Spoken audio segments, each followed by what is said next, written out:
Donc, trêve de bavardage.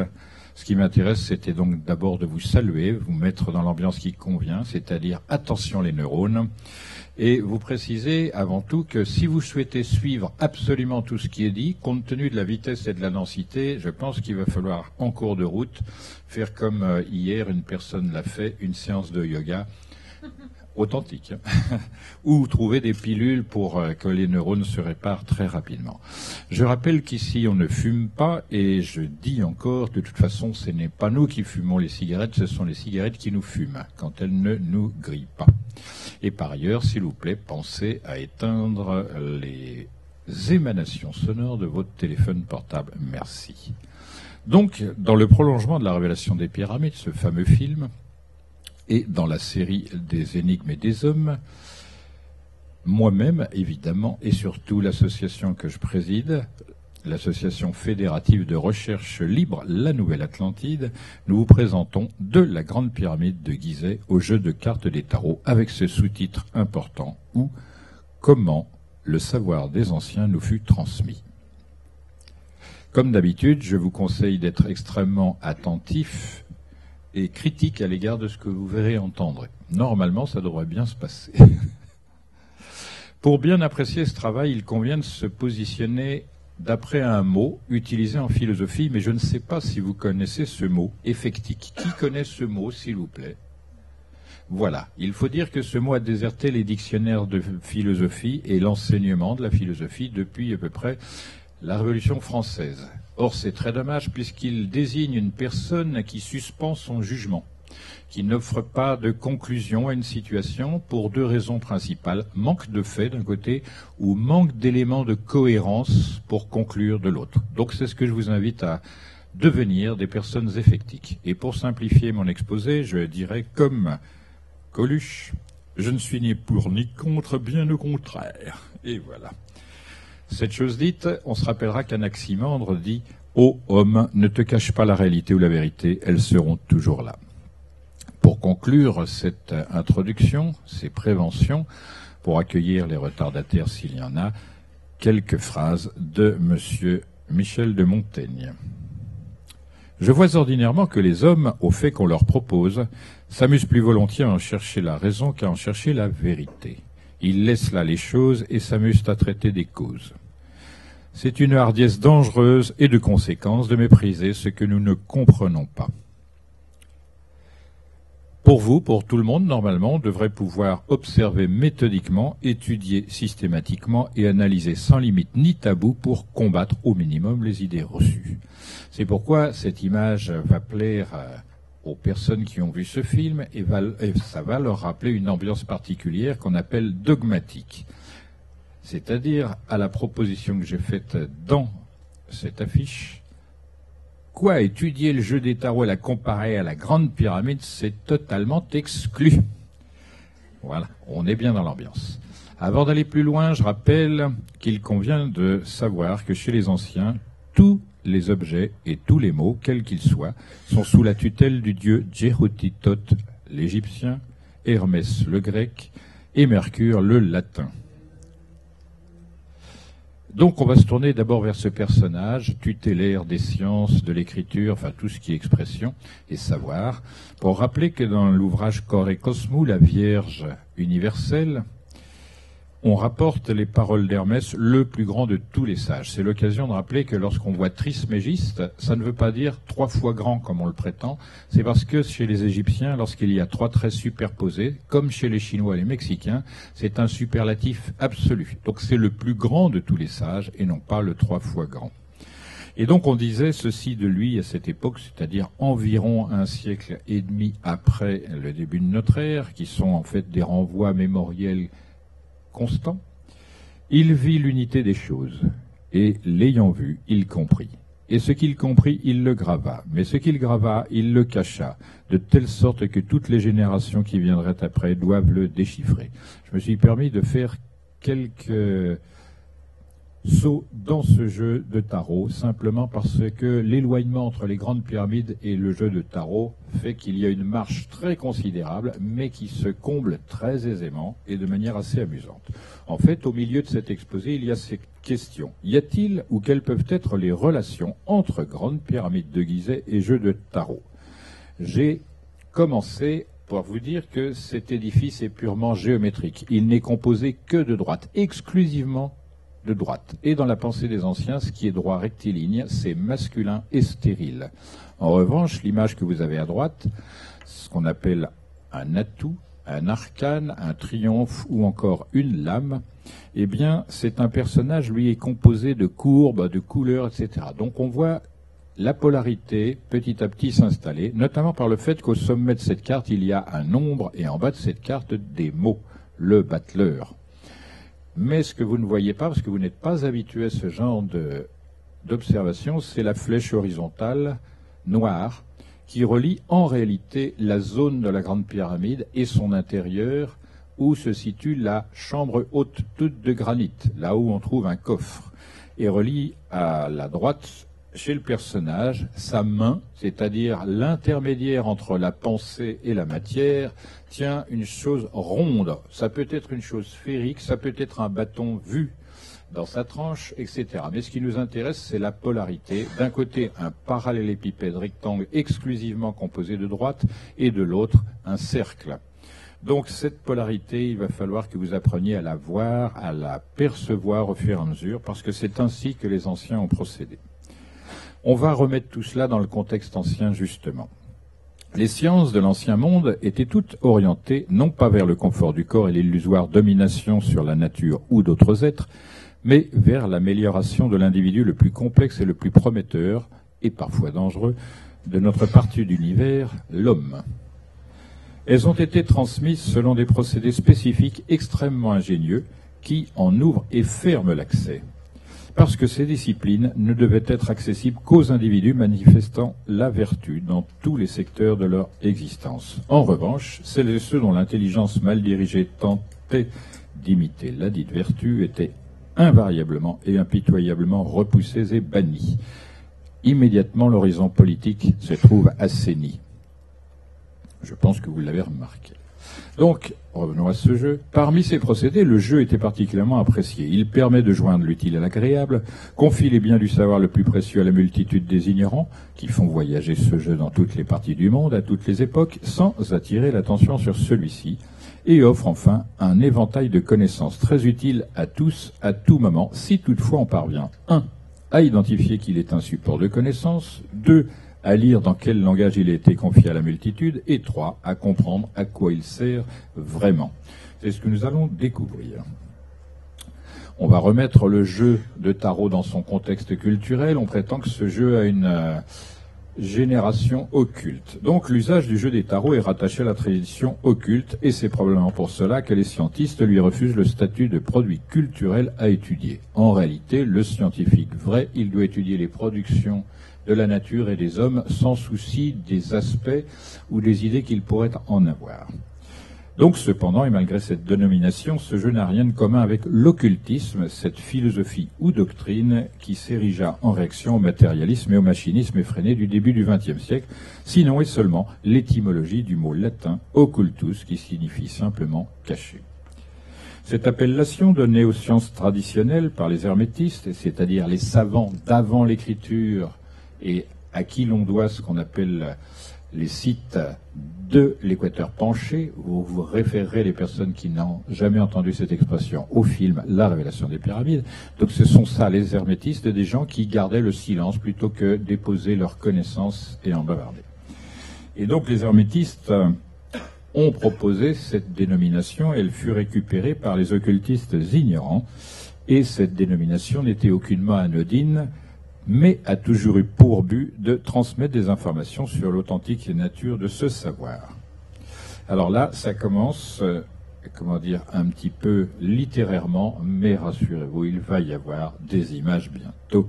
Ainsi, le véritable contenu du mot occulte peut-il être saisi par la lecture dite kabbalistique, que j'expliquerai plus loin, typique des hermétistes, et il sera ainsi déchiffré. Vous voyez là-bas, O, c'est culte, c'est-à-dire culte du soleil et de la lune, parce que le O, c'est la figuration moderne d'un cercle pointé qui est l'hiéroglyphe égyptien et d'autres pays anciennement du soleil. Mais du soleil, quand on parle du ciel, pour ce qui concerne la terre, ce sera le glyphe de l'or, et ce qui concerne l'homme, ce sera le cœur. Et on voit que la stratification impose un contexte, et c'est ce contexte qu'il faut découvrir pour interpréter correctement tout ce que les anciens ont laissé. Alors pour le soleil, c'est cela, mais pour la lune, ce ménisque-là, c'est pour le ciel, notre satellite, la lune. Pour la terre, c'est le métal argent. Et pour l'homme, c'est le cerveau ou parfois l'estomac, parfois les deux. Donc on voit que l'on renvoie avec un même signe à divers contextes, et c'est peut-être ça la première des difficultés. Pour traduire mieux encore, on peut dire qu'il s'agit de culture relative au visible et à l'invisible, dans le sens où le soleil éclaire la lune et non pas l'inverse. Donc la lune resterait invisible s'il n'y avait pas le rayonnement solaire. C'est également la science du fini et de l'infini, ou encore la science de la séparation et de l'union, plus savant encore et en latin, la science du solve et coagula, dissout et coagule. Bref, c'est la science de la polarité, qui constitue le véritable héritage de la science des anciens, au moins les bases, parce que base se dit Hermès en grec. Et cette science des anciens, personne n'est autorisé à la modifier, à la corrompre ou à s'en approprier les contenus pour quelque raison que ce soit. C'est votre héritage, en même temps que le mien, donc il faut le défendre. À ce sujet, je ferai une parenthèse. Je suppose que vous avez remarqué qu'on tord l'histoire dans tous les sens. On se la modifie à loisir pour des raisons politiques. Là encore, il faut rester très vigilant parce que ces choses-là se passent sous notre nez, sans qu'on en soit prévenu, et pour des raisons vraiment inavouables et positivement tordues. Donc je ne vais pas insister, mais je pense que vous avez perçu cela. C'est pourquoi il est bon de s'intéresser à cette culture, parce qu'elle, on ne peut pas vraiment la modifier. Alors, il convient également d'insister sur le fait que ces savoirs ne sont pas cachés pour entretenir une volonté de secret, mais le sont par nature et dans la nature. Ils ne peuvent par conséquent qu'être révélés ou transmis directement d'un homme à d'autres personnes, c'est ce que je suis en train de faire. Par ailleurs, la durée de l'existence d'un individu, quel qu'il soit, et même exceptionnellement longue, n'aurait jamais suffi pour découvrir quoi que ce soit dans ces domaines, quand bien même cet homme aurait possédé un don d'observation hors norme, ainsi qu'une intuition, une intelligence et des moyens culturels, matériels et techniques supérieurs. L'hermétisme vit à découvert et s'adresse à tous, mais il est très bien fermé. Maintenant, enfin, une image qui montre que c'est un jeu, et conséquemment, ça a une vie sociale. On se détend, on se connaît mieux, et en réalité, on joue le jeu de la société humaine, mais sans les conséquences, sans les perspectives, il ne reste que les attraits de la rencontre, etc. Ça, c'est la partie corporelle d'un jeu pour les anciens. La partie animique, c'est peut-être la plus connue, peut-être la plus décriée, c'est la possibilité de vaticiner avec ce jeu dont on interprète les figures. Mais ça, c'est un art, ça n'est pas une science. En conséquent, on ne voit pas pourquoi les scientifiques se mêleraient de ces choses qu'ils ne connaissent pas, mais qu'ils critiquent a priori. Donc, on verra ces choses-là que j'expliquerai beaucoup plus tard dans la suite des événements culturels que je prétends apporter. Et vous verrez donc que c'est un support de grande qualité, particulièrement attractif et utile. Il faut dire par ailleurs que je ne suis pas le premier à exposer ces choses-là. Il y a eu avant moi notamment l'abbé Alphonse Louis Constant, plus connu sous son nom d'Eliphas Lévy, donc un pseudonyme, qui écrivit en considérant le tarot: « C'est un ouvrage monumental et singulier, simple et fort comme l'architecture des pyramides, durable par conséquent comme elle. Livre qui résume toutes les sciences et dont les combinaisons infinies peuvent résoudre tous les problèmes. Livre qui parle en faisant penser. » Je considère que c'est très bien décrit. Pour nous, modernes, on a besoin, pour approcher ce type de culture, d'une méthodologie sûre et qui convient de rester discrète pour être efficace. J'entends par là que si vous avez un intérêt quelconque pour cette culture, ne la divulguez pas dans votre famille, parmi vos amis ou les collègues de travail, parce que vous prendriez des risques assez lourds. En effet, pour l'instant, elle est ostracisée et violemment combattue. Sans insister, je dis, restez à la distance, ne parlez de ces choses-là qu'avec des personnes qui ont envie d'en parler avec vous. Ne prenez pas d'initiative, ça peut être dévastateur dans les familles. Donc, pour être clair, cette science prend des référentiels et les trois principaux sont assez faciles à comprendre. Le premier, c'est le cosmos, où les étoiles et les planètes parcourent le ciel avec rythme et régularité, pour ne pas dire ordre, parce que c'est l'ordre qui précède la manifestation, et c'est là la science des anciens. Concevoir la hiérarchie de la création, c'est une bonne chose. Ensuite vient le nombre, et là la différence est très claire. Autant le cosmos est une entité concrète, sensible, que l'on peut voir tout le temps, puisque c'est la plus grande partie de l'univers que l'on puisse voir tout le temps, mais on ne peut pas le toucher. C'est un phénomène assez étonnant, que c'est tellement éloigné qu'on ne peut absolument rien percevoir de concret. Et ça nous donne deux images, ce cosmos, l'espace et le temps. Donc on part d'une observation dite concrète, mais c'est l'abstraction seule qui nous permet de comprendre ce qui se passe. Le deuxième, le nombre, c'est comme les lettres, et qui sont le troisième référentiel, une convention humaine, et là on va voir que à ce moment-là seulement s'installe le langage, après en parler. Le nombre, c'est l'alphabet infini de la divinité, on sait où il commence, on ne sait pas où il s'arrête. Les lettres sont les récipients et les véhicules des idées. À ce titre, elles sont très importantes, mais on n'y fait pas assez attention. Vous verrez dans mon prochain film, je montre que les deux constantes que vous avez découvertes, je suppose, dans le premier film, à savoir pi et phi carré, sont inscrites directement dans notre alphabet ordinaire. Mais c'est tellement bien fait qu'on n'imagine pas que ces choses-là sont là. Bon, c'est une chose intéressante, certes, mais on le verra après. Il faut donc être attentif à la forme des lettres, d'une part, à leur rang dans l'alphabet, d'autre part, et en dernier lieu, à la phonation, c'est-à-dire à la manière, quelquefois multiple, dont on les prononce.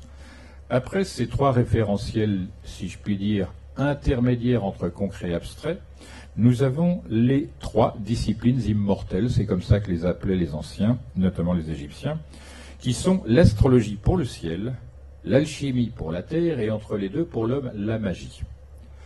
Donc, on ne sera pas étonné de trouver des allusions permanentes à ces trois disciplines dans les illustrations ou les allusions que propose le tarot, et je vous en donne quelques exemples. D'abord, une phrase très connue d'un petit ouvrage minuscule, il y a 17 phrases dans cette table d'émeraude, et la deuxième de ces phrases dit « Ce qui est en haut est comme ce qui est en bas, et ce qui est en bas est comme ce qui est en haut ». Or là, moi je suis radicalement en opposition avec les savants du jour, puisque mon premier métier, si je peux dire, c'était prof de philo, et déjà je ne pouvais pas m'entendre avec l'entité officielle, parce que nous avons là la leçon de Platon qui dit non pas le symbole, c'est quelque chose qu'on rompt en deux, on en donne chacun une partie et qui pourra se réunir, c'est justement ce qui est en haut, c'est-à-dire le vrai est toujours en relation avec le bas qui s'appelle le réel. Le vrai est parfait parce que composé par la divinité créatrice, alors que le réel est imparfait puisque c'est la multiplication de toutes les faces du vrai, dès lors qu'on n'est pas en capacité de regarder la perfection. Vu qu'on a des organes qui, comme vous le savez, ou des perceptions qui sont incomplètes, qui ne sont pas parfaites, etc. Donc on voit qu'il y a une chose qui est horizontale, sociale, la séparation d'un objet en deux, et on se retrouve, on est en conjonction, mais la vérité est tout autre, c'est vertical. C'est pour ça que la science des anciens, dite analogie, commence par le nom ana, qui en grec signifie de haut en bas. notez, vous avez 2 fois A, et au milieu la lettre N qui montre en haut et qui montre en bas en même temps. Donc la forme est indicatrice du contenu sémantique. Et c'est une des méthodologies employées par les anciens pour transmettre des idées. Ce qui m'intéresse ici, c'est de montrer que la deuxième phrase est importante. Comment aller de l'unité à l'infini? Et c'est ici qu'on rejoint ma précédente conférence, ici même. Vous voyez cette carte à gauche, le battleur, vous l'avez déjà vu. Eh bien, à droite, c'est sa figure géométrique. Et je souhaite que vous preniez conscience de cette chose-là. On voit, en fait, un double carré. Une partie est entière en bas et en haut, c'est une composition d'autres carrés qui sont en relation de proportion au nombre d'or. Mais ce qui m'intéresse, c'est de répéter que tout ce qui est rectiligne est dit masculin et stérile, alors que la courbe, là, qui est dynamique, contrairement au reste, elle est féminine et féconde. On doit noter que dans le féminin, il y a toujours du masculin et inversement, dans le féminin, toujours du masculin. Ainsi, vous voyez que cette courbe passe un tout petit moment, une fraction de seconde, par la droite. Et conséquemment, elle exprime ce que je suis en train de dire. Ce qu'il est intéressant de nommer, c'est que cette manière de présenter les choses vient compléter la première phrase. Ce qui est en haut comme ce qui est en bas, certes, mais ce qui est à droite est aussi comme ce qui est à gauche, et la démonstration sera faite. On notera, pour terminer très rapidement, que cela c'est une spirale au nombre d'or que vous connaissez, et en bas, le texte le dit bien, la carte de tarot est un double carré, comme le sol de la chambre haute de la grande pyramide de Khéops. Et c'est là qu'on commence par une petite révision, rassurez-vous, rapide. Le plancher de cette chambre haute est établi sur un double carré, on s'en souvient, 10 côtés sur 20, c'est ce que disent les égyptologues, les métrologues, les archéologues, et j'en suis d'accord. Mais moi, étant davantage possédé par les mathématiques, on doit réduire cela à sa plus simple expression d'une part, et se séparer de la métrologie. Donc on dira c'est 1 sur 2, c'est un rectangle de 1 sur 2. Un quoi? Il n'y a pas besoin de le savoir, ça n'a strictement aucune importance. Et là, donc, ce qui va nous intéresser, c'est qu'il y a la suggestion d'une autre ligne qu'on ne voit pas encore, mais qui va apparaître bientôt, à savoir la diagonale. Or, si on a un rectangle de 1 sur 2, ce sont des nombres entiers, alors que la diagonale, c'est une autre catégorie de nombres, et par conséquent, ces nombres sont polarisés, c'est ce qu'on appelle un nombre irrationnel. C'est-à-dire, il a un début, mais n'a pas de fin. Je montrerai dans le deuxième film que ce type de nombre n'a pas à recevoir la dénomination d'irrationnel, ce sont des nombres géométriques. Ils n'ont pas été perçus comme tels, et c'est l'une des faiblesses de nos mathématiques. Bon. L'expression de racine carrée de 5, c'est-à-dire la somme de 1 au carré plus 2 au carré, racine carrée de 5, numériquement, c'est 2,236. Et les modernes ne veulent pas accéder à cette idée que c'est la somme du nombre d'or plus son inverse. Je rappelle que l'inverse d'un nombre, c'est 1 divisé par ce nombre. En l'occurrence, vous avez en bas à droite 2,236 nombre infini, donc irrationnel, égale 1,618, le nombre d'or, plus son inverse, qui correspond à 0,618. Encore faut-il ajouter que ça ne suffit pas, puisque l'angle de la diagonale du double carré, par rapport au côté le plus long, en bas, est très proche de 26 degrés 18, soit la constante phi au carré, le nombre d'or au carré, exprimé angulairement. Mais ce qui nous intéresse, c'est que l'on prend ces nombres, 1 plus 2 plus 2,236, et on obtient 5,236, qui est intéressant puisque c'est à partir de ce nombre qu'on va retirer la coudée. Et on passe des mathématiques pures à la métrologie. Et donc on peut dire très clairement que les utilisateurs de cette coudée avaient une connaissance mathématique approfondie et s'en servaient déjà sous la forme polarisée que je viens d'évoquer. Mais ce qui nous intéresse, pour faire simple, c'est de rappeler que le périmètre 1 plus 2 plus racine carrée de 5 égale 10 coudées. Et nous sommes de nouveau chez les bâtisseurs. Si vous aviez envie de visiter, si je puis dire, le Louvre à Paris, il faudrait le faire actuellement avec des palmes, mais surtout voir que s'il y a 16 coudées dans les sous-sols, il n'y en a qu'une qui est présentée, en plus elle est en bois. Cependant, on peut dire que l'affichage est correct puisqu'elle est proposée pour 52,3 cm. Moi, je prétends qu'elle fait 52,36 cm. Et de toute façon, quelle qu'en soit la valeur réelle, puisqu'il y a un litige là-dessus, il faut constater que à cette époque, c'est-à-dire au plus tôt 27 siècles avant notre ère, ou au plus tard, on ne sait pas, Cette exigence de précision a de quoi étonner dans un édifice géant. Comment peut-on concevoir une chose qui soit au millimètre dans un édifice géant? Ça, c'est déjà une question. Revenons très rapidement sur le sujet, parce qu'un premier constat s'imposait. Lorsqu'on calcule le périmètre de cette chambre haute, on a un total de 60 coudées. Or, ces 60 coudées font ce nombre, 31 mètres 416, c'est-à-dire le nombre pi en décamètres. Donc là, on est coincé, si je puis dire, dans des constats où on passe des mathématiques pures à la métrologie dite égyptienne, que moi je dis être des bâtisseurs, et on passe au mètre sans aucune difficulté. Et cela, la démonstration sera absolue dans le prochain film. Vous connaissez peut-être ma technique.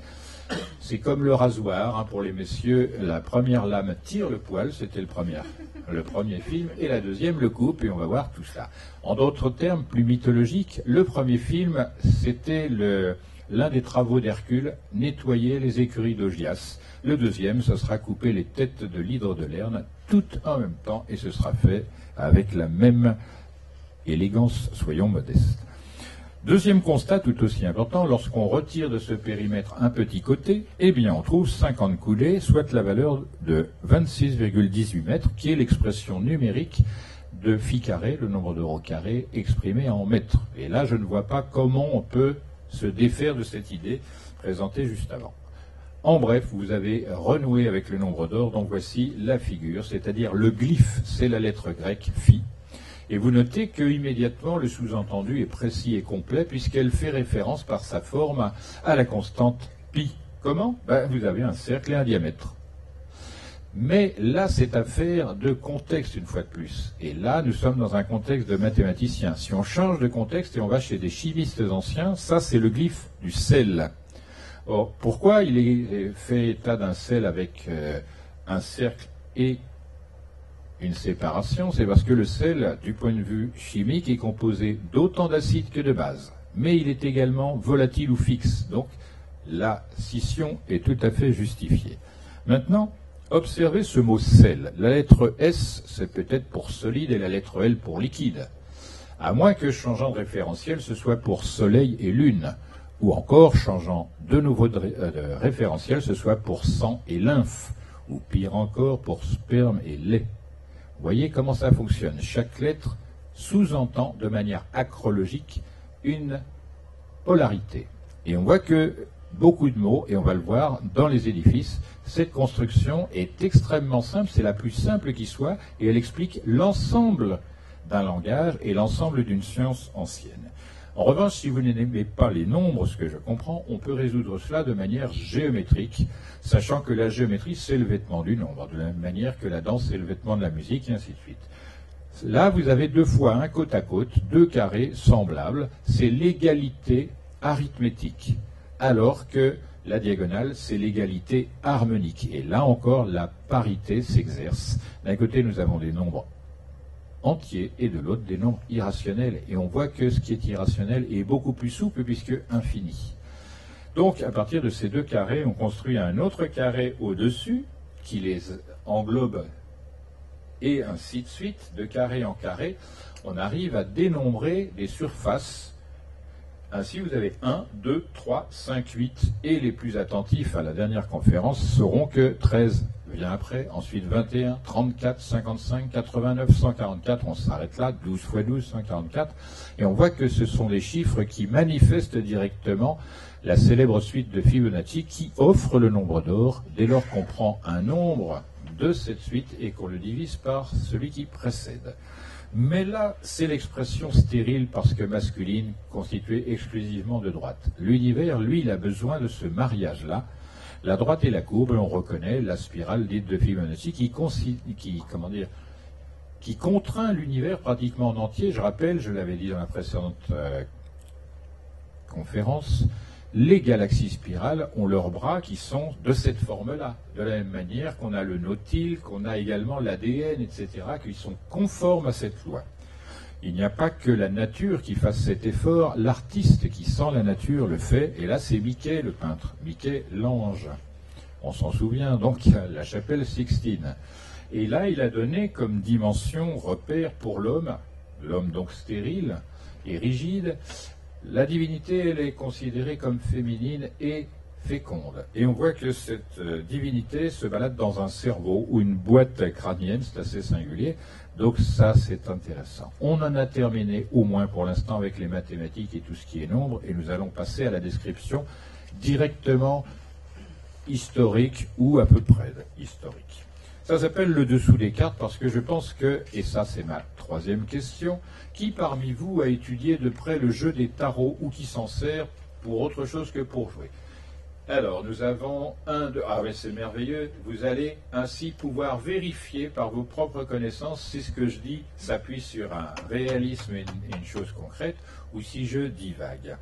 Bon, de ce qui m'intéresse, c'est que vous regardiez ceci, parce que le dos des choses, c'est ça l'ésotérisme, c'est ça l'occulte, s'intéresser à ce qui n'est pas immédiatement visible.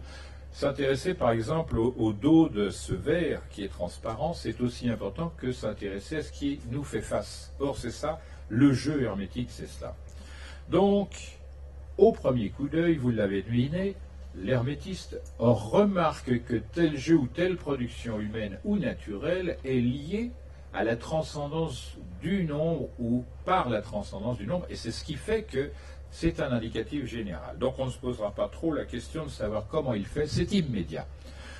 Donc vous êtes actuellement en mesure d'accéder au jeu de tarot, donc voici en quelque sorte le premier contact. Ici nous avons 22 cartes qu'on appelle l'âme, atout, arcane, triomphe, etc. Ce qui nous intéresse, c'est pourquoi le nombre 22, qui lui aussi est un indicatif, c'est parce que le cercle n'accepte que 22 polygones réguliers inscriptibles, et pas davantage.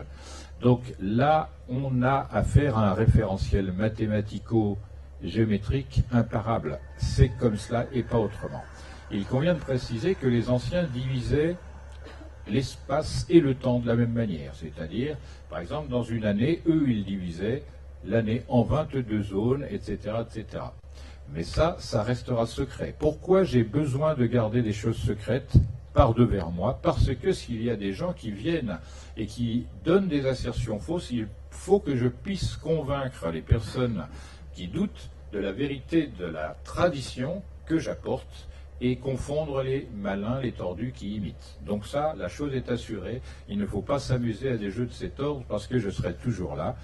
En réalité, je suis un vilain combattant. Bon, ce qui m'intéresse, c'est de préciser, regardez, en haut de ces cartes, vous avez des nombres, à l'exception de l'avant-dernière carte de la rangée centrale, qui... non, là, il y a un nombre, pardon, c'est la première de la dernière rangée qui n'a pas de nombre, qui s'appelle le mat, du grec mathein, recherché.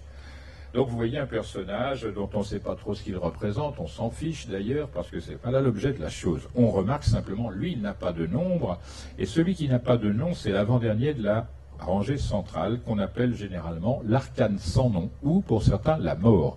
Donc on a en réalité trois catégories de cartes, celles qui sont nommées, celles qui sont nombrées, et le jeu tout entier qui est nombré et nommé tel qu'il est. Donc 20, 20, 22. Ce qui nous intéresse, c'est de rechercher l'origine, ça va être très simple. Regardez en haut à gauche, il y a ce qu'on appelle en Espagne, du verbe grec spain, extraire, ce qu'on appelle ici dans l'architecture un moucharabier, c'est-à-dire une chose qui permet de voir de l'extérieur vers l'intérieur, de l'intérieur vers l'extérieur. C'est sympathique, mais là vous avez l'explication qui convient à mon propos. Je vais simplement vous demander de retirer toutes les conventions qui sont les vôtres pour librement observer les lettres que vous voyez et me les dire après avoir levé le doigt vers le ciel, s'il vous plaît. Qui voit des lettres dans cette chose-là? On va demander donc au jeune homme en rouge, quelle lettre? C. C. Alors dites à quel endroit? Eh ben, au niveau des deux Donc il y a 2 fois C, nous sommes d'accord. 2 fois C, C étant la figure de la Lune, nous sommes dans le monde musulman. Très bonne réponse. Deuxièmement, la lettre C étant au 3e rang de notre alphabet, 2 fois C, ça fait 6. Or, 6, c'est un nombre particulier puisque c'est la somme de 1 plus 2 plus 3, ou encore le produit de 1 multiplié par 2 multiplié par 3. Et dans le jeu de tarot, ça renvoie à la lame qu'on appelle l'amoureux, qui est une figuration de l'attraction universelle, plus exactement dit en science, la gravitation. qui contraint absolument tout le monde. Et on le sait parce que la Lune tient sa place dans le ciel par un phénomène gravitationnel et elle exerce elle-même une attraction gravitationnelle. Est-ce que vous voyez comment ça s'articule la pensée des anciens? Deuxième proposition là-bas. Oui, vous? 2 fois H, c'est très bien vu. Et il faut préciser, s'il vous plaît, à chaque fois où vous les voyez, parce qu'en réalité, il y en a plus que cela. Je suppose que ce sont les 2 carrés en haut, suivis de... Voilà. Alors la lettre H, elle est au 8e rang, mais ça se voit immédiatement, regardez, en haut de chaque illustration intérieure, vous avez 2 carrés concaténés. Or, on vient de les voir dans la chambre haute. Et la différence, c'est qu'ils ne sont pas côte à côte, ils sont concaténés. Il y en a un qui est droit, et il figure l'inertie, la stabilité, la chose universelle sur laquelle le temps n'a aucune prise, et l'autre, il est de manière transversale, et conséquemment, il figure le mouvement. Et ça rappelle la phrase de Platon qui dit « Le temps est l'image mobile de l'éternité immobile ». Et on voit que quand même les références sont très solidement physique, mathématiques, conceptuelles, etc. Ça n'est pas du vide. Et ce qui m'intéresse, c'est qu'un carré, 4, ça renvoie à la lettre D. Et 2 fois D, ça fait la lettre H qui est au 8e rang. Et vous avez noté tout à l'heure, donc je vais revenir sur cette image parce que j'ai besoin de vous faire travailler beaucoup ce soir, jusqu'à 3 heures du matin environ, ne vous inquiétez pas. Voilà, ce que je vais vous montrer, c'est ce qu'il fallait voir avant. On y arrive bientôt, ici.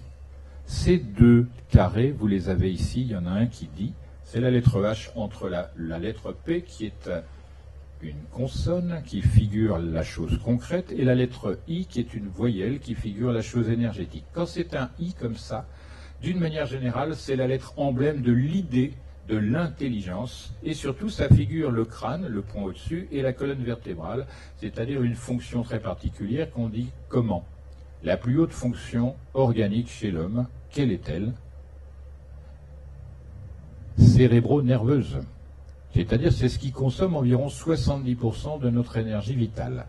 Vous avez juste à côté la lettre H qui figure encore une fonction, juste inférieure en capacité, c'est la figuration par la lettre H des 2 poumons et de la crosse aortique, le cœur dans un angle, etc.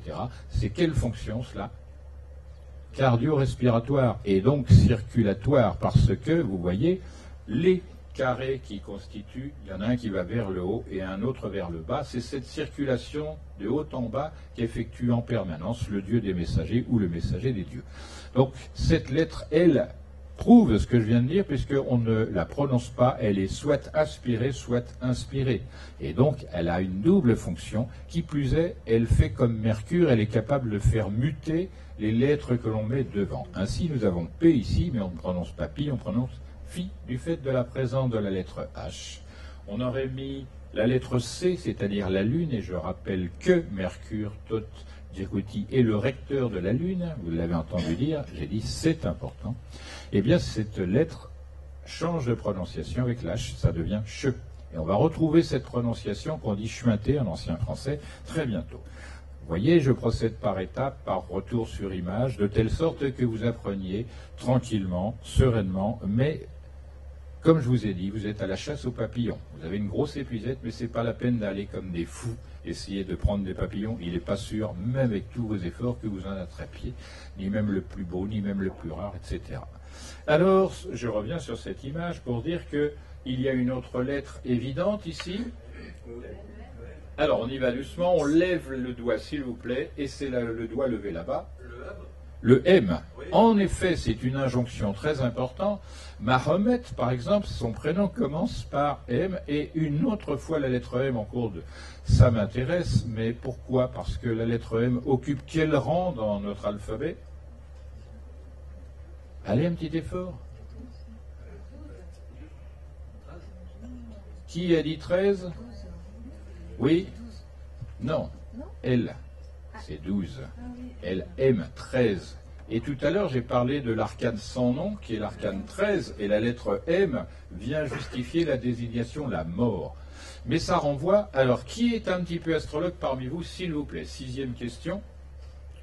Ça fait pas grand monde, merci.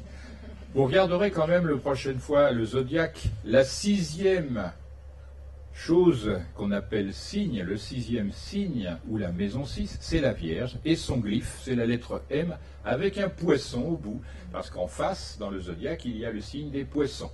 Mais il y a également le scorpion, et ces deux-là entourent la balance. Et le scorpion, c'est la lettre M encore, avec une pointe en l'air. Or, en astrologie, on dit que la mort, c'est la maison 8.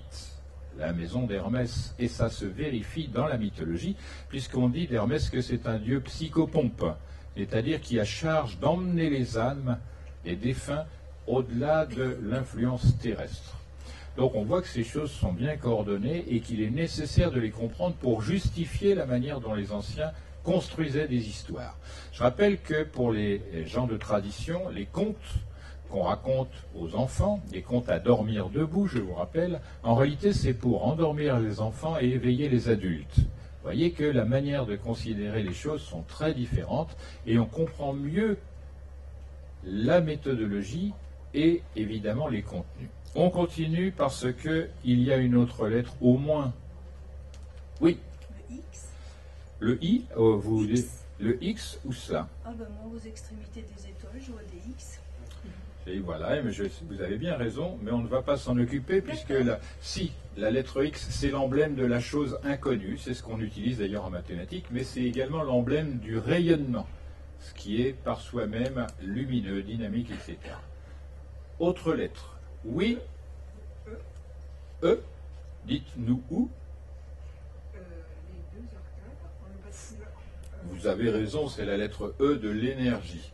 Mais il y a une que vous ne citez pas qui est très importante parce qu'elle définit les lieux. Qui va la trouver? Bon, je vais la dire. Oui, alors? Oui, on peut dire le T, c'est de 17 heures à peu près, mais bon, ce qui m'intéresse, c'est regarder la ligne qui coupe en deux cette heure. Et au-dessus, vous avez deux formes qui constituent la lettre B, qui est la deuxième, comme l'indique ce redoublement, dans notre alphabet. Et c'est celle-là qu'il convenait de voir d'abord. Parce que dans cette inquisition, il faut toujours procéder de manière méthodique. Du début, alpha, à la fin, oméga. Ça marche. Donc la première lettre à prendre en considération, c'est la lettre B. Alors l'intérêt, c'est que savoir dans les langues sémitiques, les langues du Moyen-Orient, B, c'est la lettre indicatrice d'un lieu de résidence, une maison, et mieux que cela, écoutez bien, une enceinte. Parce que là, en réalité, on voit une femme qui est allongée sur le dos, la poitrine pleine de lait d'un côté, et le ventre plein de placenta avec quelqu'un dedans si possible. C'est pourquoi on l'appelle le bébé, l'habitant de cette... Et c'est aquatique, parce que c'est du bois. Donc on voit que tout est mis en œuvre pour coder de manière subtile mais solide cet ensemble-là. D'autre part, donc si on considère la lettre M comme la lettre de la parturition, la maman porte son nom. Et vous voyez que aussi bien bébé et maman, c'est redoublé comme cela. Et pourquoi? Parce que ça indique la présence d'un langage hermétique, parce que Hermès est le dieu double. Petit à petit, vous allez saisir. On voit un autre exemple, s'il vous plaît. Celui-ci, c'est une architecture bien plus moderne, mais toujours musulmane. Vous voyez, de part et d'autre, il y a 4 étoiles. 4 étoiles. Ce n'est pas la valeur de l'autel en question, c'est simplement pour redire 4 plus 4, c'est-à-dire D et D. La lettre D, c'est la lettre emblème de l'ouverture, du seuil, etc. Mais en français, 2 fois D, ça se dit directement en vieux français, puisqu'à l'époque médiévale, pour désigner une porte, on utilisait un mot spécifique qui commence par H. Avez-vous l'idée de ce terme? Huisse. Huisse. Ouvrez, fermez l'huisse, etc. On appelle le cadre d'une porte l'huisserie d'ailleurs. Donc, on voit bien que cet assemblage, ne serait-ce que de nombres, renvoie à des dimensions mathématiques et tout ça. Maintenant, on va changer de langue parce que la lettre D, en grec, c'est le delta, et c'est un profil pyramidal, c'est un triangle pointe en haut, qui figure glyptiquement le feu. Donc c'est un foyer. Et on voit que ces choses se rejoignent par la sémantique elle-même. C'est comme ça, et seulement comme cela, qu'on vérifie la qualité des messages. On voit au fond ces mêmes doubles carrés, on voit la lettre D qui signifie la porte de part et d'autre. Alors pourquoi le delta ou la lettre D figure la porte? C'est qu'en arabe, à ces époques-là, on ne bâtissait pas en bois ou en pierre, on avait des tentes et on prenait la partie de la couverture qu'on retournait pour entrer, et conséquemment ça décidait une sorte de triangle qu'on avait retourné, et ainsi de suite. Les choses étaient ainsi faites. Vous notez que les mosaïques que vous voyez, ce sont les mêmes choses que l'on voit au dos des cartes. Et là, ça devient intéressant, parce que, aussi bien pour les Arabes en général, les musulmans en particulier, ou les Hébreux, on ne peut pas représenter la divinité, donc on fait comme ici, en bas à gauche. Vous notez que ce qu'on a vu en haut, c'est masculin, alors que ce qu'on voit en bas, c'est féminin. Pourquoi? Parce que c'est courbe. Ce sont des doubles carrés concaténés, mais courbes. Et là, c'est la féminité, la fécondité, la créativité de la divinité qui sont fixées, en même temps que la beauté de la chose. Donc cette image représente les arts et les sciences, en même temps qu'une philosophie de la discrétion qui est celle du divin dans les anciennes religions. On voit qu'il y a une déperdition énorme parce que les modernes refusent tout ésotérisme, c'est-à-dire la science des choses cachées. Donc ces choses-là sont à considérer de près et se dire que le dos des cartes, puisque la divinité n'apparaît jamais directement et qu'elle ne dit pas mais signifie, il était légitime que le dos des cartes fût de cette espèce, c'est-à-dire très géométrique et très élégant en même temps. Revenons les pieds sur terre, c'est le cas de le dire. Le mot carte, c'est une autre méthodologie que je vous explique cette fois-ci. On le décrypte notamment par ce procédé qu'on appelle anagramme, et on trouve deux mots, trace. Pourquoi trace est important? Parce qu'en réalité, nous, on ne laisse que des traces. Organiquement, lorsqu'on disparaît, on meurt, oups, tout disparaît. On ne laisse que des traces. Les femmes, c'est souvent parce qu'elles ont enfanté, et les hommes parce qu'ils ont essayé de laisser des inventions, de la peinture, des arts, etc., des découvertes, etc., on garde trace de cela. Et d'autre part, écart, parce que tout à l'heure, je disais, les choses d'en haut qui sont vraies et les choses d'en bas qui sont réelles sont nuancées. Il y a pour les anciens ce qu'on appelle archétype. Donc il y a l'homme idéal en haut. Mesdames, on ne rêve pas. Il en faudrait 5 ou 6. Et donc cet homme idéal est sous-entendu dans toutes les activités des anciens avec les écarts qui vont avec. Par exemple, en ce qui me concerne, j'ai les oreilles trop grandes, j'ai pas assez de cheveux, etc. Donc je suis un écart de l'homme idéal et c'est cela qui fait qu'on s'identifie les uns les autres. Et c'est pourquoi on peut avoir une lecture des tarots ou une lecture astrologique parfaitement correcte d'une part et parfaitement comment? Rationnel. C'est très rationnel. Si on se compare les uns les autres, on se dit on a 2 yeux, on a 2 oreilles, mais tout le monde est différent. Et ce que l'on constate, c'est que la nature fait tout différent de manière à nous spécifier. Jamais elle ne fait 2 êtres ou 2 choses identiques. Alors que nous, hommes modernes, on fait des choses identiques. Et c'est ça, c'est un travers. Il faut respecter les données de la nature. Il y a aussi une référence au nombre, puisque par épinthèse, carte devient 4. Et dans 4, il y a trait qui sous-entend 3. Et donc 4 et 3 font 7, c'est-à-dire les planètes, les sons, les couleurs, qu'on retrouve aussi d'ailleurs dans les cartes. Et 3 fois 4 égale 12. Donc il y a sous-entendu un zodiaque. Et en effet, on voit que l'anagramme, on y revient, du mot tarot se dit astro. Et encore, rotas, la roue. Le zodiaque est sous-entendu et l'astronomie, c'est la science des astres ou des êtres, parce que c'est cela en fait l'astrologie. On a une autre possibilité, cette fois-ci c'était en latin, et on va chez les Hébreux parce que on trouve l'anagramme Torah avec H à la fin, c'est la loi. Et encore, dans la même langue, Troas, c'est une porte. Donc ça sous-entend que c'est une porte d'un enseignement, ce qui est normal, parce qu'on revient ici pour dire que le mot tarot vient de l'arabe marocain torok, qui désigne un chemin à suivre, une voie et un enseignement. Voilà les choses qu'il fallait savoir et préciser. Il y a d'autres sources, mais elles sont beaucoup moins sûres. Simplement, cela, ça désigne de toute façon le pays dans lequel ce jeu a été fabriqué, si je puis dire, d'après des jeux plus anciens, l'Égypte. Vous allez voir au fur et à mesure que les choses sont sympathiques, à commencer par le tarot alphabétique. Vous avez noté en bas de chaque carte de la partie des lames majeures qu'il y a une désignation. Donc le tarot alphabétique s'explique très simple. Vous voyez, il y a 4 catégories plus les arcanes dits majeurs. Les 4 catégories, ce sont les arcanes mineurs qui sont au nombre de 56. Comme il y a 78 cartes, on va retrouver très aisément 56 parce que 7 x 8 égale 56. Tout cela est clair. Donc ces 4 catégories, c'est coupe, denier, bâton et épée. Mais si on remet tout cela en ordre, nous avons pour A les arcanes ou les atouts, pour B le bâton, pour C la coupe, pour D le denier et pour E les épées. Sommes-nous d'accord? Est-ce que cela fait l'amorce de notre alphabet? Oui ou non? Ça, c'est bon parce qu'après on passe au tarot mathématique qui justifie la présence donc en haut des nombres. Et cette fois-ci, on s'aperçoit bien que le point, c'est l'épée qui pointe quelque chose, alors que le bâton qui a 2 extrémités définit la ligne, puisqu'on sait qu'il faut 2 points qui interceptent un trait pour faire une ligne. Et après, la surface, c'est le denier, 2 surfaces et une tranche. Et en dernier, pour le volume, c'est la coupe. Nous avons les 4 éléments constitutifs de la géométrie, la base des mathématiques pratiques directes. Ça n'est pas tout. Et vous allez voir qu'on décompose de mal en pis, si je puis dire, pour une leçon de cosmologie. Cette fois-ci, on découpe les choses par lettres et on analyse.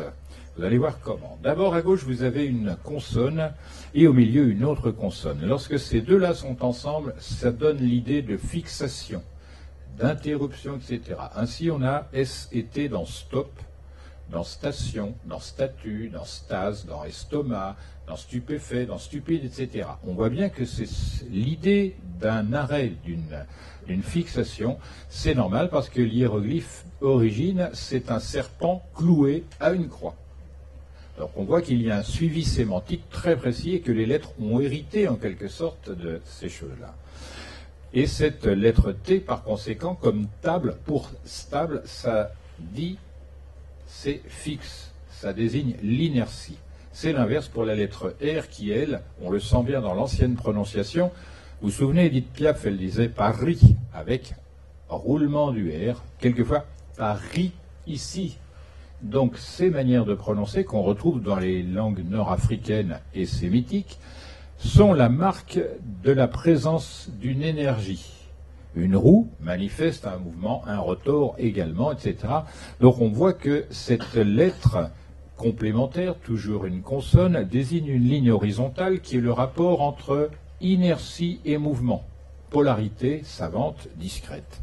Maintenant, si on prend les autres choses, là, A, la pointe en l'air, le désigne comme étant du feu, alors que le T désigne l'élément terre triple, sous-entendu, puisque la Terre est à Mercure, Vénus, la Terre, et donc on voit que l'air, c'est la lettre qui prononce l'élément R, alors que O prononce l'élément O. Nous avons ici la présence des 4 éléments dits d'Empédocle qu'il est allé voler aux Égyptiens qui, eux, ne signent rien. Donc, et ces choses sont en mouvement. Vous notez la lettre S, c'est la lettre de la manifestation et en même temps la lettre du mouvement circulaire, etc. On va préciser tout cela. T, la Terre. Et vous voyez que c'est l'emblème de la fixité, de l'inertie et conséquemment du passé et de l'absence de devenir. C'est fixé. En revanche, la lettre R, c'est pour les gens qui respirent, tant mieux pour eux. C'est l'emblème de la mobilité, du mouvement et de ce qui est en devenir. Donc, la force qui fait que l'on devient, c'est la force elle-même. C'est ce qu'on dit dans la table d'Émeraude, la force forte de toutes les forces. C'est ce que cherche l'alchimiste, entre autres.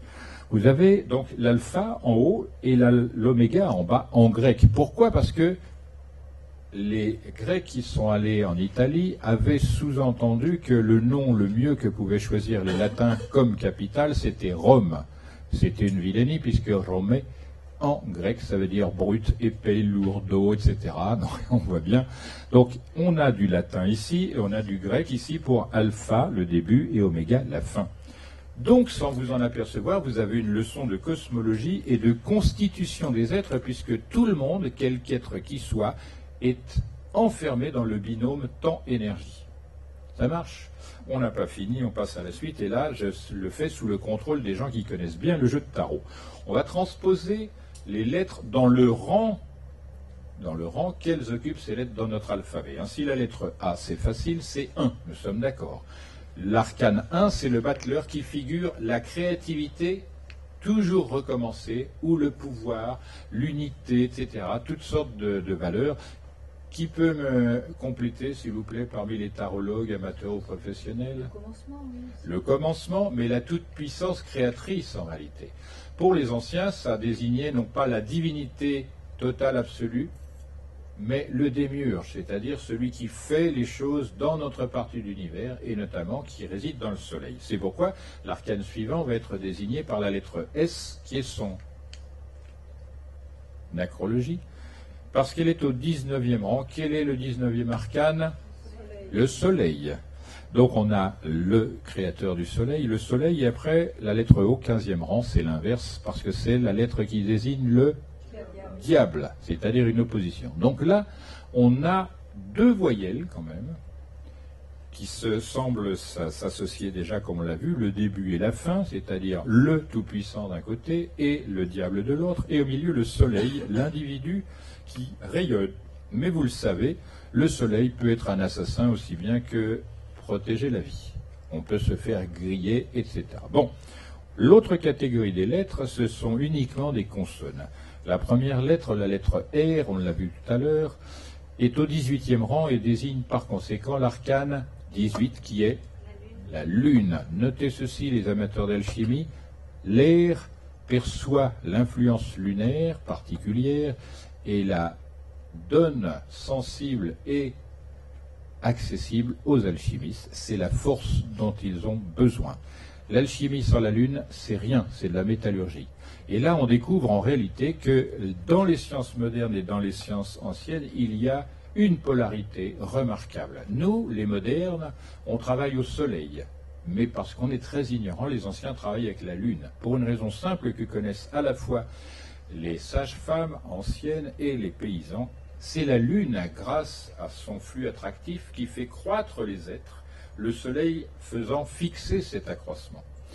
Ça sous-entend également que les enfants qui ne dorment pas n'ont pas de croissance interne et que conséquemment ils engendrent des fluctuations dans leur développement, des incapacités, etc. Le sommeil des enfants est quelque chose d'important. Parlons très brièvement des enfants. Ils ont la tête comme la lune, blanche, plutôt sphérique, etc. Ils consomment du lait blanc sur un sein ou grâce à un sein rond comme la lune, etc. On voit que comme ça, les anciens avaient une compréhension intuitive, mais qui correspond à ce que la nature fait elle-même, semble-t-il. On continue, S, on l'a vu tout à l'heure, c'est 19, le soleil. Donc on a la lune, le soleil, nouvelle parité, et on termine par la lettre T au 20e rang. Et là, on est obligé de choisir puisqu'il s'agit du jugement. Vous avez noté qu'il y a un coffre qui est le même que celui qu'on trouve dans la chambre haute. Passons à la suite pour une autre forme de transmission, beaucoup plus subtile, celle-ci qui trahit l'époque médiévale comme source des tarots actuels. Donc, on a une inversion. Le tarot contient 22 lames, c'est le son. De nos jours, on dirait le tarot contient 22 lames, et ce son, c'est le son, quelque chose comme ça. Mais cette inversion trahit cette polarité dont je parle. Ça, c'est à la lecture. Maintenant, la lecture, c'est l'œil. On va voir ce que, je viens de le dire, donne l'oreille. Si on applique le principe dit de la langue des oiseaux, ou encore kabbalistique, que j'expliquerai plus loin, on peut entendre et non plus lire. Le tarot contient 22 lames, c'est le son. Or, le mot son, c'est la lettre S, manifestation et mouvement de On, le soleil, en égyptien.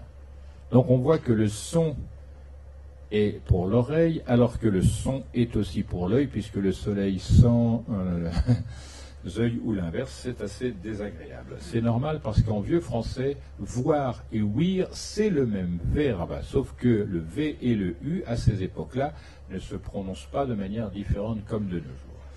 Maintenant, rendons-nous chez un ou une tarologue qui fait cette profession éminente et délicate, s'il vous plaît. Dénoncez-vous. Personne ? Quel dommage, ça n'est pas grave. Ça n'est pas une profession honorable, voulez-vous dire. Si, en effet, mais encore faut-il maîtriser la chose. Allons-y et on fait un tirage de cartes tout à fait par hasard et on trouve, tiens, une carte que l'on connaît, le battleur. Et à droite, l'arcane qui manque d'un nombre dit le mat. Et ça se dit directement dans l'ancienne langue, si le battleur mate le haut. Parce que le verbe mater, c'est aussi bien recherché en grec que regarder chez nous, en français, qu'on trouve encore en argot. Et vous notez que le battleur, en effet, regarde en bas, alors que le folle regarde en haut. Et on sait, la Bible le dit, que celui qui est fou pour les hommes est un saint pour Dieu, et l'inversement. Donc, ce qui m'intéresse ici, c'est de dire, tiens, si le battleur mate le haut, où est le haut? On peut préférer le haut, la totalité, ou le haut qui est celui-ci, à savoir le ciel, la plus grande partie de l'univers, tout le temps visible, qui mélange l'espace, le rythme, l'ordre et le temps. Vous l'avez noté tout à l'heure, tarot, anagramme d'astro. Donc ce haut a plusieurs possibilités de lecture et il ne faut pas s'arrêter à cela. Si on dit O, E, A, U, sous-entendu, c'est l'âme de la personne qu'il convient de sonder, et ainsi de suite. La véritable lecture du tarot, c'était toujours faite comme ça. Malheureusement, à l'époque de la Révolution française, il y a eu beaucoup de carences, etc. Et reconstruire ça, ça n'est pas simple. C'est pourquoi je m'occupe de faire ces choses-là. On a vu que là, ça repose sur des rangs de lettres, sur des prononciations de lettres, sur des formulations tropologiques, c'est-à-dire des modifications du langage, ou des nombres. Voyons des choses plus concrètes. Nous avons ici l'arcane 3, dite l'impératrice. Et si vous notez qu'au bout de son bâton, tout au bout là-bas à droite, il y a le glyphe de la terre pour les astrologues ou le glyphe de l'antimoine pour les alchimistes, c'est-à-dire une boule avec une croix par-dessus. Et on voit immédiatement le mariage entre la boule, chose sphérique et féconde, et la croix, chose rectiligne et stérile. Eh bien, ce qui nous intéresse, c'est la barre. Vous voyez une ligne noire qui intercepte le côté en haut à gauche et qui sort par le côté en bas à droite du bâton. Et cette subtilité qui paraît grossière quand on ne regarde pas attentivement, c'est la parallèle exacte de l'axe de la Terre, c'est-à-dire 23 degrés 27. Ça suppose donc une grande précision, une grande attention. Alors si c'est un bâton qui fait la largeur, c'est parce que la Terre est affectée d'un mouvement qu'on appelle la nutation, qui fait qu'elle se balance. Conséquemment, le fait de tracer en quelque sorte une diagonale dans cette longueur-là sous-entend qu'on connaît ce phénomène. Maintenant, on va me dire, mais ça, c'est le hasard. Alors, je vais noter que la présence de l'aigle fait référence à quelque chose qui est très haut dans le ciel. Ça peut être la Lune, la Terre, n'importe quoi. Donc, c'est une référence astrologico-astronomique qui se complète du fait que le mot aigle est anagramme de agile, ce qui est la caractéristique particulière de l'intelligence mercurienne. Et on va compléter cela parce que le 3 qui est au-dessus, ce sont 3 traits parallèles, verticaux, qui figurent, tiens, Mercure premier, deuxième Vénus, troisième la Terre. Je pourrais continuer et je vais le faire très brièvement avec l'impératrice. Vous notez qu'il n'y a pas L', c'est directement dit comme ceci, c'est parce que c'est en partie de l'espagnol. Je rappelle qu'espain en grec c'est extraire. Ça vient du verbe espagnol limpiar, c'est-à-dire laver, nettoyer, épurer. Parce que la terre, la nature terrestre, ne fait que cela en réalité. Elle passe son temps à épurer tout ce qu'elle produit. C'est pourquoi vous retrouverez dans la philosophie des anciens cette injonction, il faut que vous restiez pur pour vous élever. Ça paraît une évidence. Bon, on pourrait continuer comme ça pendant pas mal d'heures, même presque toute la semaine, parce qu'il y a quand même 78 cartes.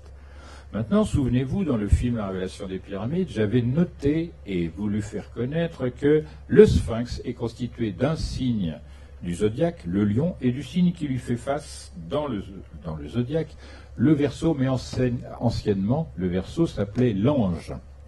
Et c'est cette figure qu'on retrouvait donc ici à droite, avec le sphinx du plateau de Gizeh, qui est le seul élément fixe. Tout le reste a été mis autour. Conséquemment, il faudrait commencer par l'étude du sphinx pour avoir quelque idée de ce qu'on a voulu écrire. Mais cette carte, la carte 11, elle s'appelle la force. Pourquoi, selon vous, s'appelle-t-elle la force? Simplement parce que, au milieu des 22 arcanes, elle est justement là, la force. Au milieu, c'est le point qu'on trouve dans le cercle solaire. C'est ça, cette force. C'est un pays de soleil, et toutes ces choses de la religion égyptienne, c'est le soleil qui les engendre. Ce qui m'intéresse, c'est de vous montrer donc qu'ici, on a un lion, qui est figuré en bas par le corps, on a donc ce personnage qui ressemble à une femme, etc. Donc on va dire, quand on est un petit peu ignorant de ces vraies choses, c'est l'intelligence qui maîtrise la passion, le sentiment, etc. C'est acceptable, mais on est loin du compte parce qu'en réalité, ça parle aussi d'une chose beaucoup plus importante que je montre dans le film, à savoir l'arcane 11 correspond au signe de la maison 11 des astrologues, qui est le Verseau. Et j'ai expliqué dans ce film, de manière à la fois directe et allusive, qu'il nous pend au nez un événement redoutable dont le soleil, c'est-à-dire le lion qui est figuré là, est l'auteur. Il faudrait que l'homme, comme un ange, parvienne à maîtriser cette menace pour survivre, aller plus loin. Et on va voir que le 11 là, le X en haut, en réalité désigne ce qu'on appelle les collures en astronomie, c'est-à-dire les solstices et les équinoxes qui constituent une croix. Et la lettre 1, après, c'est l'axe de la Terre, parce que cette menace va modifier les collures et l'axe de la Terre, c'est ce qui est dit chez les anciens. Maintenant, pour bien comprendre les origines antérieures au Maroc, à l'Espagne, à l'Italie même, etc., regardons cette stèle égyptienne où l'on voit le dieu Thoth et Hermès chez les Grecs, ou Djehouti chez les plus anciens. C'est la version langue des oiseaux, évidemment, parce que Ibis, chez les Égyptiens, ça signifie lumineux, éclatant, et ça sous-entend l'intelligence qu'on figure, nous, par une petite lampe qui clignote en disant « ça c'est intelligent, eureka, j'ai trouvé ». Notez donc que, en plus pour les amateurs, le bras a un angle de 108 degrés, c'est le nombre d'or, vous s'en souvenez. Donc, vous voyez, il tient un calame, c'est-à-dire son stylo de l'époque, qui n'est autre qu'un morceau de roseau coupé. Ce roseau, sa coupe, c'est un triangle. Et ce qui nous intéresse, c'est que lorsqu'on prolonge cet angle et qu'on le croise à la verticale, qui en réalité, c'est le bord de la stèle où il est sculpté, l'angle s'appelle l'angle de Wiener, et vous vous souvenez que c'est 137 degrés 54 minutes d'angle. Et quel est l'intérêt de cet angle de Wiener? C'est l'angle de meilleure insolation des végétaux par les rayons solaires. Donc ça n'est pas un truc accessoire, c'est vraiment la vie. Pourquoi? Parce que si les végétaux ne sont pas dans leur meilleur état, ça devient impossible la vie sur Terre. Je rappelle que les végétaux consomment du gaz carbonique, c'est-à-dire ce qu'on expire, et nous donnent en échange de l'oxygène. Donc on voit que nous sommes bien liés de manière très serrée. Qui plus est, pour avoir un autre exemple, on regarde les végétaux, grosso modo ils sont verts, et la couleur complémentaire du vert c'est le rouge. Il suffit d'arracher la peau de monsieur là, pour s'apercevoir qu'en dessous c'est beaucoup plus rosâtre et rouge que blanc de peau ou noir de peau, etc. C'est une caractéristique animale générale. Donc on voit que le cycle oxygène-gaz carbonique se retrouve par les couleurs complémentaires. On pourrait le faire encore quelques fois, mais ce qui m'intéresse, c'est de montrer qu'également cette dimension figure dans le nautile en bas à droite. Vous voyez, la dernière extrémité du nautile, remontée vers le milieu du nautile, intercepte le centre vertical et donne encore l'angle de Wiener. C'est assez rigolo puisque lui n'est plus un végétal mais un animal. Et c'est exactement la figure qu'on trouve en haut à gauche de la partie noire qui est à droite, c'est-à-dire la galaxie spirale qui répond aux mêmes lois. Je rappelle que dans la Bible, on dit l'Esprit de Dieu planait au-dessus des eaux. Et l'Esprit de Dieu, c'est du feu. Or ça, et ça, c'est la même géométrie. On voit donc que le nombre d'or impose sa présence et offre en quelque sorte des propriétés invraisemblables, puisque pi 360 degrés divisé par phi au carré, nombre d'or au carré, c'est ça l'angle de Wiener. Continuons et rapprochons-nous du sujet. Nous avons 78 arcanes, et on va les disposer de haut en bas. C'est-à-dire 1, l'arcane 1, le battleur, l'arcane 2, la papesse, l'arcane 3, etc.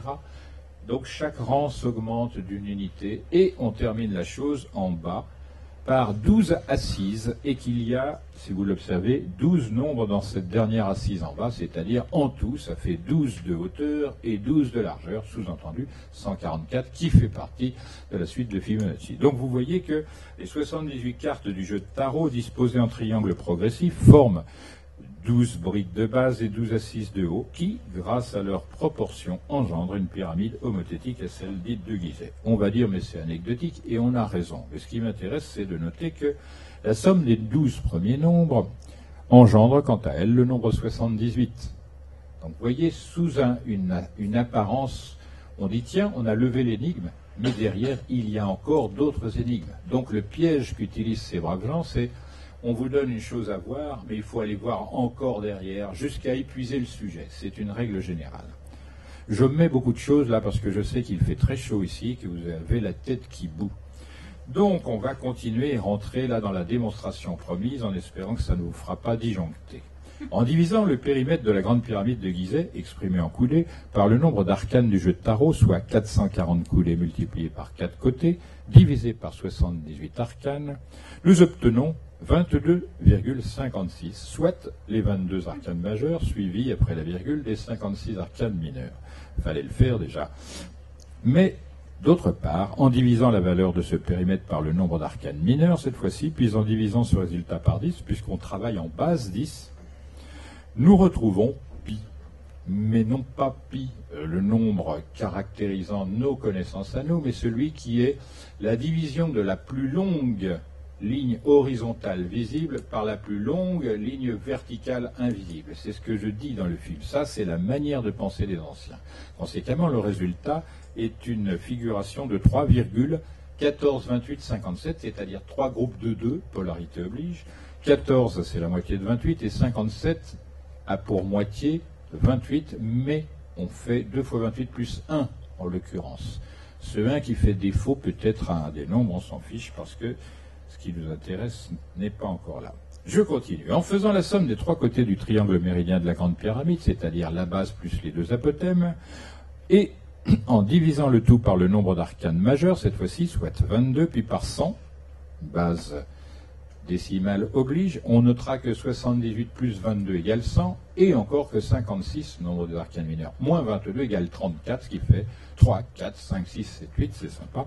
Eh bien, qu'est-ce que l'on obtient? On obtient la coudée, parce qu'en effet, 440 coudées plus 356 coudées multipliées par 2 apothèmes égale 1152 coudées. Curieusement, ce nombre de coudées est semblable au nombre de mètres de la demi-base, soit en arrondissant, 115 mètres,2.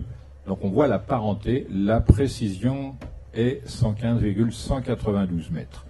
Mais il reste que 1152 divisé par le nombre d'arcanes majeurs, soit 22, et divisé encore par 100, ça donne 0,5236, à savoir la valeur métrologique en mètres de la coudée des bâtisseurs. Continuons.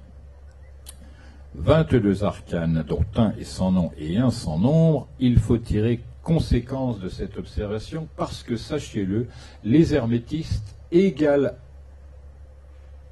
la nature ne produisent rien sans raison. Donc il faut suivre cette chose-là. Et comme vous l'avez noté, ils ne disent pas, ils signifient. Donc on va prendre note de cela pour dire 22 arcanes majeures multipliées par phi au carré, soit 2,618, multipliées par 20, c'est-à-dire les arcanes nombrées ou les arcanes nommées, ça fait 230,384, c'est-à-dire la valeur numérique est en mètres, centimètres, millimètres du côté de la grande pyramide de Gizeh. Essayez, si vous voulez, ce genre d'imbrication, vous allez voir, ça dépasse l'entendement. On va continuer pour vous le prouver. Selon M. Eugène Michel Antoniadi, astronome égyptologue français d'origine grecque, le couloir horizontal d'accès à la chambre médiane, celle qui est tout en calcaire avec un toit en chevron, eh bien, est à la dimension de 1/5 de la hauteur, donc 280 divisé par 5, font 56. C'est le nombre des arcanes mineurs et rappelle le nombre de fois phi carré dans la hauteur, parce que 2,618 mètres, valeur du nombre d'or au carré, exprimé en mètres, multiplié par 56 arcanes mineurs, le résultat c'est la hauteur 146,608 mètres, c'est-à-dire une précision millimétrique. Continuons dans ce petit jeu. Moitié des arcanes majeures, soit 22 divisé par 2, vous? Merci, c'est-à-dire la force. Il est fort. Donc, maintenant, on va faire la moitié des arcanes mineures. Vous, 56 divisé par 2 égale 28. Il a une bonne vue. Merci. Donc, nous allons multiplier la moitié des arcanes majeures par la moitié des arcanes mineures par le nombre 17. Et après, je vous dirai pourquoi. Le résultat, c'est la coudée multipliée par 10 000, parce qu'en effet, 11 nombres premiers multipliés par 17 nombres premiers multipliés par 28 grands diviseurs, divisibles par 1, par 2, par 4, par 7 et par 14, c'est égal à 5236. Mais, direz-vous, mais pourquoi par l'arcane 17, qui s'appelle l'étoile? ou encore la connaissance. Eh bien, mettez ce triolet, arcane 16, arcane 17, arcane 18. 16, c'est parce que c'est un carré, sous-entendu. 4 x 4 de côté, ça fait 16. Et l'autre, c'est un rectangle dit doré, mais on s'en fiche. Ce qui nous intéresse, c'est que 16, 17, 18, on retire 17, l'étoile, et il ne reste que 16, 18, c'est-à-dire le nombre d'or exprimé avec une virgule en plus qu'on doit mettre au bon endroit. On va vous achever, ou peut-être l'exposer. Multiplions 11 par 2, vous, 22, merci. Puis 17 par 2, là c'est plus délicat. 34, c'est parfait. Et encore, donc 28 par 2 égale 56. Mais si on est un petit peu intuitif en maths, on s'aperçoit que 56, c'est la somme de 22 plus 34. Et on a remarqué que 22, coupé en 2, il reste 2, et puis après la suite 3, 4, 5, 6. Il suffit d'ajouter 7, 8 du jeu de tarot dans son nombre de cartes pour avoir la totalité de ce nombre, c'est-à-dire jusqu'à 8. Or, 8, c'est l'indicatif de Hermès, c'est la 8e lettre, la lettre H pour Hermès, mais en plus, il est dit en Égypte ancienne, le maître de la ville des 8, c'est-à-dire pour les Grecs Hermopolis, pour les Arabes El Hashmonen et pour les Égyptiens anciens Khmenou. Donc là, on voit que ça marque, c'est le nombre 8, le double carré. Simplement, vous allez le découvrir ultérieurement dans les jeux, c'est expliqué très ouvertement. Donc si on a cette intuition, on s'aperçoit que 56 est la somme de 22 et 34. Il suffit de faire une suite sur ce modèle. Et donc 34 plus 56 égale 90 degrés de l'angle droit. 56 plus 90 égale 146, le nombre de mètres tout rond de la hauteur de la Grande Pyramide. 146 plus 90 égale 236, c'est la longueur exacte en mètres du petit muret qui entoure la Grande Pyramide, si on n'en prend qu'un côté. 236 plus 146 égale 382. Et qui est la personne géniale qui va nous dire, puisque je l'ai dit il y a 2 mois, qu'est-ce que 382 ? C'est 0,382, la racine carrée de l'inverse du nombre d'or. Donc, 236 plus 382 égale 618, l'inverse du nombre d'or, plus 382 égale l'unité. Et là, ce qu'on découvre quand on regarde sans a priori, c'est que cette suite est une suite de Fibonacci. On en prend un terme, on le divise par le précédent, le résultat est toujours le nombre d'or. Soit un peu plus haut, soit un peu plus bas, puisqu'il est sexué, ce truc. Et ce qui nous intéresse, c'est que parmi tous ces nombres qui sont exclusivement des nombres irrationnels, il reste l'unité qui est un nombre entier. Donc le rapport entre l'unité et tout ce qui est irrationnel est une évidence profonde qu'il faut étudier quand on est un vrai maître. Vous avez compris qu'on a affaire, si je pense que vous l'avez compris, que les anciens, afin de transmettre leur science, leurs états d'âme, leurs connaissances en général, utilisaient un langage qui leur est propre, un langage corporatif, comme celui par exemple des bouchers, le Louchébem, c'est ça, hein? Oui, l'argomouche aussi, etc. C'est donc un langage corporatif que j'essaie de vous faire connaître et qu'ils l'appelaient eux-mêmes la Kabbale hermétique, ce qui est assez singulier puisqu'on sait que sa première apparition se fait 31 siècles avant notre ère en Égypte. Mais en Égypte, il n'y a pas de chevaux. En réalité, c'est que ça vient du mot koubélé qui désigne la nature et le cube de la nature. Mais pourquoi le cube? Simplement parce que le cube a 6 faces et 8 pointes. 6, c'est la gravitation. Et le cube, c'est l'élément volumétrique le plus stable qui présente toujours les mêmes faces, quelles que soient. Alors, il y a une subtilité. Regardez un cube, vous ne verrez au maximum que 3 faces. Donc, c'est cette trinité dont parlent les chrétiens, les shivaïtes, les hindous, etc. Et les 3 faces qui sont derrière sont identiques, mais elles sont cachées. Ça, c'est l'occultisme. Rechercher ce qui est derrière le visible. Parce que le visible, le sensible, c'est la partie réelle. Ce qui nous importe, c'est la partie vraie. Si on n'analyse pas ce qui vient derrière, la notion de volume nous est totalement étrangère, et ainsi de suite. Donc ils appellent ça la Kabbale hermétique, mais également la langue des oiseaux. Et savez-vous pourquoi? C'est tout bête. Il vaut pour cela observer réellement les choses. Parce que j'ai dit, il y a le haut avec le vrai et le bas avec le réel. Eh bien, les oiseaux se baladent entre les deux. C'est la barre horizontale de la lettre H, en quelque sorte.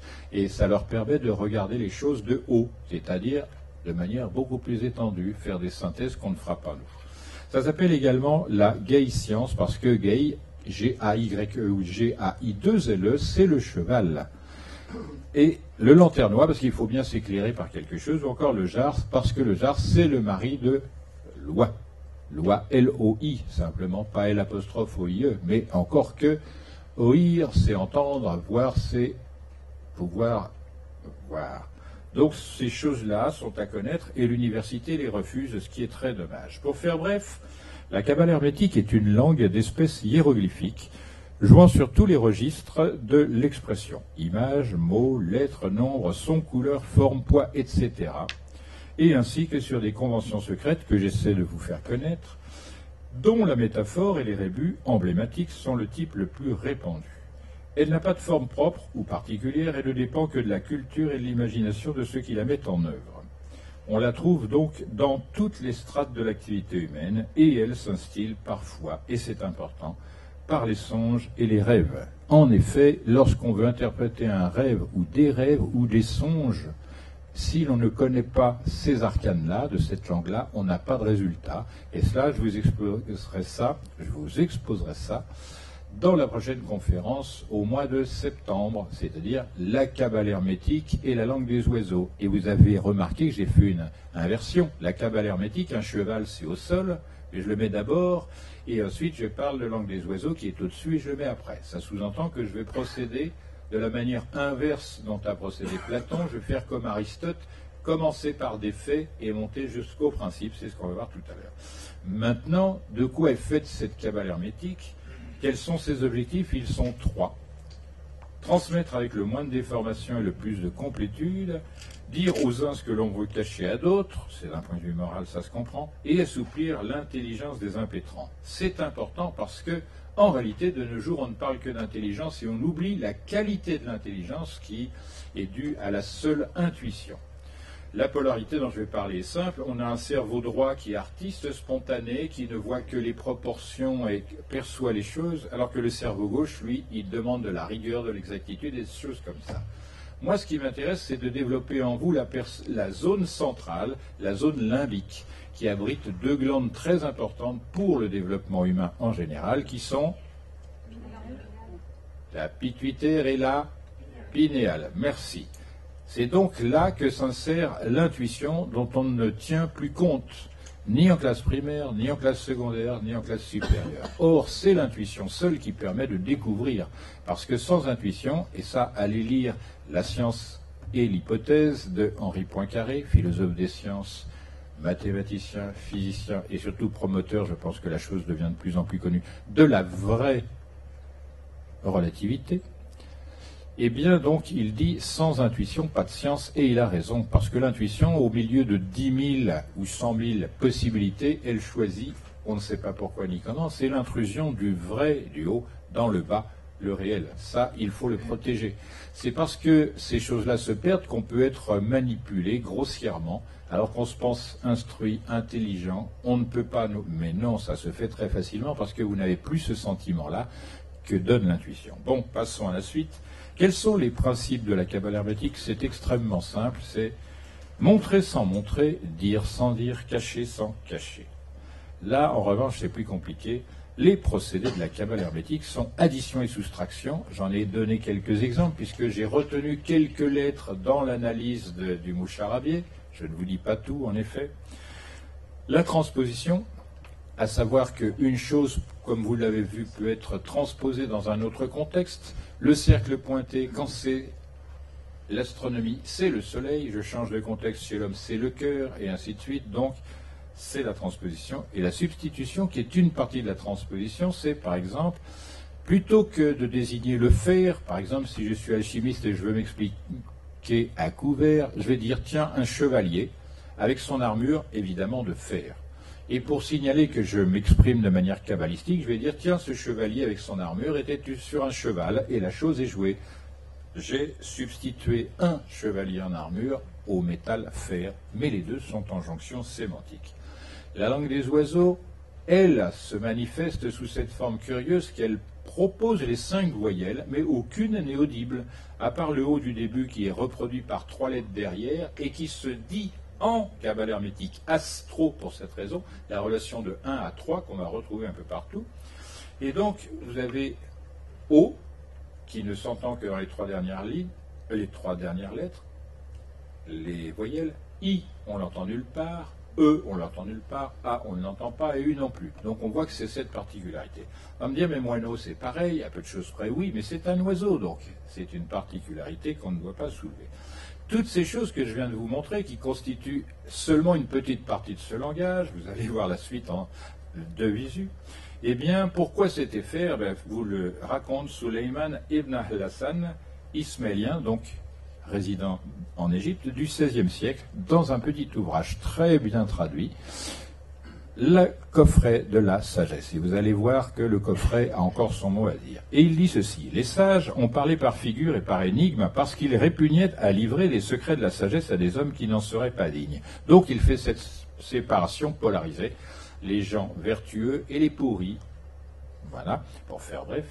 Et aussi pour que l'amant de la sagesse donne un soin assidu à son acquisition malgré la peine qui en résulte pour lui. Sous-entendu, il désigne les vrais sages, ceux qui sont vertueux et qui repoussent les non-vertueux d'un côté, et ceux qui travaillent, qui se cultivent. C'est-à-dire, ils passent dans un champ avec une charrue, ça doit être sympa, parce qu'on plante des choses et elles poussent. Et ce qui est important, c'est que le savoir, une fois que vous l'avez, personne ne peut vous le voler. D'où l'intérêt de se cultiver. Alors cette manière de faire, d'opérer, elle a eu cours jusqu'à la Révolution française qui a cassé ce moule et qui nous a coupé de nos racines, de nos traditions. Et vous voyez que ça vaut la peine d'être connu. C'est une pédagogie particulièrement appréciée et réputée. Ainsi, au XVIe siècle, Barthélemy Hanot dit « Les images symboliques les plus efficaces pour la pédagogie sont celles qui obligent le spectateur à une profonde enquête. Si elle est suffisamment énigmatique, l'image conduit l'âme à s'émerveiller et s'enquérir et vouloir savoir. » Et il a raison de dire l'âme, parce que le désir de savoir, c'est l'âme qu'il possède, ça n'est pas l'intelligence. L'intelligence, c'est froid, alors que l'âme, c'est chaleureux, c'est passionnel, et l'attachement passionnel au savoir, c'est une chose qui permet de passer la vie avec les moins pires conditions que ce soit. En effet, lorsqu'on a quelque chose qui nous transcende, et que l'on cherche, on passe du temps heureux, beaucoup plus que quand on n'a rien à faire qu'aller au café boire des bibines. Ou regarder le match de foot, pardon. Bon, chacun son truc. Marcille Fissin, traducteur des ouvrages hermétiques, dit quant à lui « La pensée se dit en images, et anagramme de image, c'est magie, qui vient du symbole, ce que je vais expliquer, ce qui est en haut et ce qui est en bas, et elle se garde mieux dans la mémoire. L'image énigmatique, lorsqu'on parvient à la déchiffrer, procure par ailleurs la grâce et le plaisir de la joyeuse nouveauté qui allège l'ennui. Cette forme d'enseignement est conforme au vers d'Horace. Heureux celui qui joint l'utile à l'agréable. Or, cette chose-là a déserté l'école, que ce soit les tout jeunes, les ados, les adultes, le plaisir d'apprendre a disparu. On dirait qu'on l'a retiré volontairement. Et on a des ânes qui répètent, qui annonnent, ou des perroquets qui répètent, c'est tout. On n'a pas des gens intéressés par la connaissance. Même à voir la manière dont on écrit de nos jours, on se demande si la langue a quelque utilité autre que laisser passer des logorées inutiles, etc. L'esprit de la langue, j'espère que vous l'aurez compris, joue un rôle énorme. Et de ce point de vue, je dois vous donner un exemple qu'on ne peut pas transmettre autrement qu'oralement. C'est pourquoi il est bon de rencontrer quelqu'un qui sait ces choses-là. Cette chose s'appelle le sel attique. Qui va nous expliquer de quoi s'agit-il? Le sel attique, ça ne vous dit rien. Bien, c'est une formulation très particulière dont je vais donner un exemple qui m'a été fourni par mon grand-père. Il était ami du garde-chasse, garde-pêche, garde-forestier de ce qu'on appelle le marais Poitevin aux alentours de la ville de Niort. Et il m'a relaté, mais en patois, et après il me l'a traduit, voilà ce que disait ce charmant homme. Les gens ici m'aiment beaucoup. Ils m'aiment tellement qu'ils aimeraient à me donner à manger aux chiens. Donc on voit que la pensée a été suspendue un moment, et la conclusion, c'est l'inverse. Pour ma part, lorsque je pratique ça, j'avais été invité par les parents de mon filleul dans un grand restaurant, et le chef de roi était venu nous voir et a dit « Mesdames et messieurs, est-ce que c'était bon ?» Je dis « Non, c'était pas bon ». Et là, je vois la stupeur du personnage, et je complète en disant « C'était excellent ». Donc ça, c'est le sel attique, ça donne une autre tension, mais ça ne s'exprime pas à travers les écrits. On est obligé de le transmettre d'une manière ou d'une autre, et on voit qu'on manipule en quelque sorte la situation d'une manière totalement naturelle, mais intransmissible autrement.